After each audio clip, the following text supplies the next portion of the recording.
حضرت جنید بغدادی رضی اللہ تعالیٰ عنہ نے اپنے مرید کو ایک صندوق دیا، کہا بیٹا اس کو لے جاؤ اور دریائے دجلہ میں پھینکا اور سنو اس کو کھول کر میں دیکھنے اس کے اندر کیا۔ کامل مرید وہی ہوتا ہے جو شیخ کے راز کی حفاظت کرے۔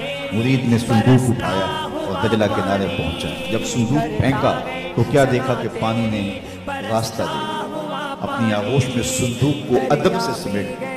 بڑا عجیب منظر دیکھا کہ صندوق پھینکا تو پانی کھل گیا، تو واپس آیا اور شیخ سے کہا حضرت یہ منظر میری آنکھیں نہ دیکھتی تو کبھی سوال نہ کرتا، مجھے بتایا جب صندوق میں تھا کیا جس کے لیے پانی نے بھی راہ تو فرمایا بیٹا تم نے منظر ہی ایسا دیکھا ہے، اگر میں راز سے پردہ نہ اٹھاؤں تو تمہیں قرار نہیں ملے گا۔ سنو، میں نے 12 سال کی محنت شاقہ سے تصوف کے اسرار و رموز پر ایک کتاب لکھی اور پھر 12 سال اس کی نوک پلک سوارتا رہا کہ اس کا کوئی جملہ شریعت کے مزاج سے متصادم نہ، شریعت کے مزاج سے ہٹ کر۔ حضرت سیدنا عمر رضی اللہ تعالی عنہ کا ایک قول ہے، مبلغین کے لیے، علماء کے لیے، پیران طریقت کے لیے اس میں بہت روشن۔ آپ فرمایا یہ نہ دیکھو کہ تمہاری وجہ سے کتنے لوگ ہدایت پہ آئے، یہ دیکھو تمہاری وجہ سے کوئی گمراہ تو نہیں ہوا۔